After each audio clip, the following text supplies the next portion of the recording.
On November 22, 1922, more than 22,000 spectators passed through the Princess Gates to experience the greatest agricultural fair on earth.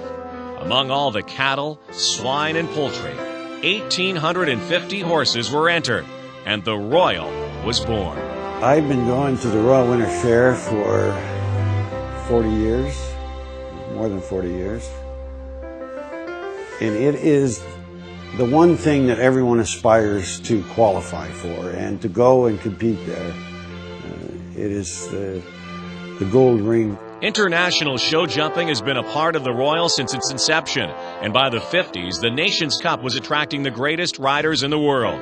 In fact, it was Canada's only chance to compete with the giants of Europe, and in its own way, the Royal may have been a pathway to Canadian equestrian history. The Royal Winter Fair, it was looked on as one of the top shows in the world, and it brought all the top riders.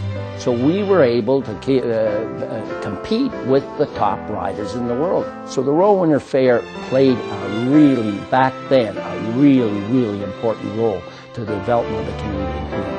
80 years later, the Royal is the crown jewel of Canadian show jumping and plays host to the Canadian Show Jumping Championships, a truly unique venue to crown the national champions of the sport. The Royal Winter Fair really does have a feel unlike any other place. Even the American horse shows that are indoors, when you go and compete there, it's a whole different experience altogether.